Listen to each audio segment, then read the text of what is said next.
Today we are continuing in Matthew 14. At that time, Herod the Tetrarch heard the report concerning Jesus and said to his servants, "This is John the Baptizer. He is risen from the dead. That is why these powers work in him." For Herod had arrested John, bound him, and put him in prison for the sake of Herodias, his brother Philip's wife.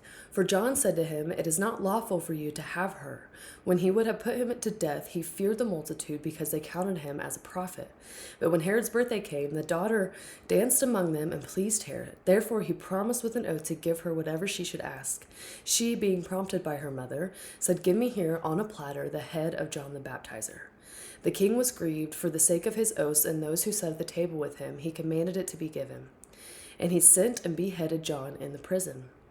His head was brought on a platter and given to the young lady, and she brought it to her mother.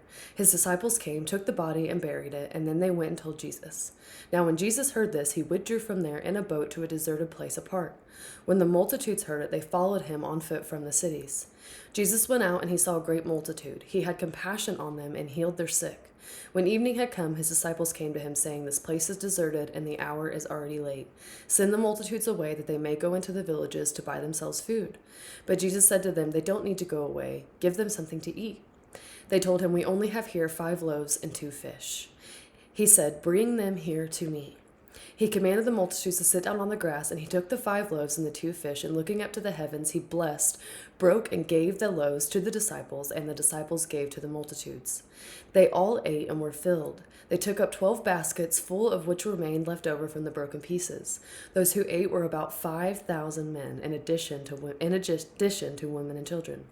Immediately Jesus made the disciples get into the boat and go ahead of him to the other side while he sent the multitudes away. After he had sent the multitudes away, he went up into the mountain to go by himself to pray. When evening had come, he was there alone. But the boat was now in the middle of the sea, distressed by the waves, for the wind was contrary. In the 4th watch of the night, Jesus came to them walking on the sea. When the disciples saw him walking on the sea, they were troubled, saying, "Is it a ghost?" And they cried out for fear. But immediately Jesus spoke to them, saying, "Cheer up, it is I, do not be afraid." Peter answered him and said, "Lord, if it is you, command me to come on the waters." He said, "Come." Peter stepped down from the boat and walked on the water to come to Jesus. But when he saw that the wind was strong, he was afraid, and beginning to sink, he cried out, "Lord, save me." Immediately Jesus stretched out his hand, took a hold of him, and said to him, "You have little faith, why did you doubt?" When they got up into the boat, the wind ceased. Those who were in the boat came and worshipped him, saying, "You are truly the Son of God." When they had crossed over, they came to the land of Gennesaret.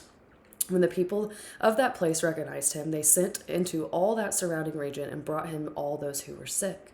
And they begged him that they might just touch the fringe of his garment. As many as touched it were made whole.